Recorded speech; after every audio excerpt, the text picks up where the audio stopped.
আচ্ছা, একটা জিনিস জিনিসটা লক্ষ্য করলাম এবং মনে হলো ভিডিওটা বানানো উচিত, এই কারণেই বানালাম।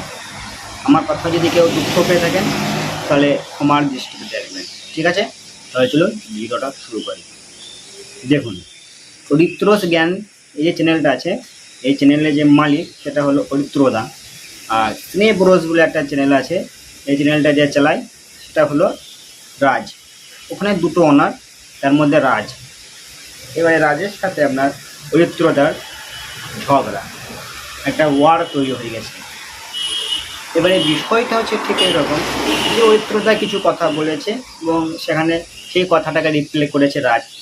এবারে এই দুজনের মধ্যে ঝগড়া। আচ্ছা, অরিত্রদা তো সিনিয়র, অনেকটাই সিনিয়র তোমার থেকে।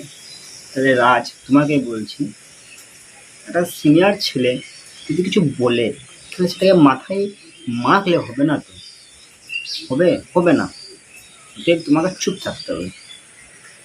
আমি এটা বলছি না একবারে যে এ আমাদের মানে ভারতের ইউটিউবার বলে আমি এর সাপোর্ট করছি, না, আমি আর সাপোর্ট করছি না, তোমার সাপোর্ট করছি না। আমি শুধু জাস্ট সত্যিটা বলতে এসেছি।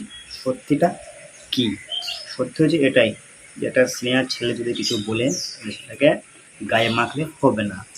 হ্যাঁ, তাকে বোঝাতে হবে। আর তুমি বুঝিয়েছো, কিন্তু লাস্টে একটা কথা বললে যে আমাকে খারাপ লাগলো। কথাটা যেটাই যে তুমি বলতে বলেছো যে সরি বলো আমাকে।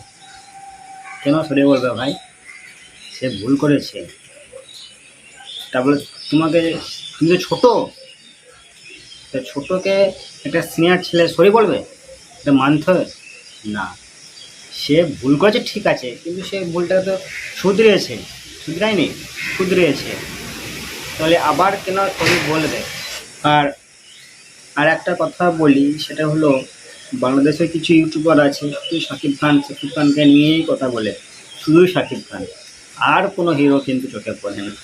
আরও হিরো আছে, আর কিন্তু শুভ, তারপরে আরও মেলা হিরো আছে বাংলাদেশে। তাই এই সমস্ত হিরোদেরকে নিয়ে আমি আজ পর্যন্ত শুনিনি যে বাংলাদেশের কোনো ইউটিউবার কথা বলছে। শুধু শাকিব খানকে নিয়ে কথা বলছে। শাকিব খানকে নিয়ে যতটা পরিমাণে আলোচনা হয় ততটা পরিমাণের আর কোনো হিরোকে নিয়ে হয় না। তোমরা যত ঝগড়া করবে তত কিছু ইউটিউবার আছে, তারা পাম মারবে আর পেছন থেকে ভিডিও বানাবে, তাদের ভিউ হবে। তোমরা তো সিনিয়র একটা ইউটিউবার, তাই না?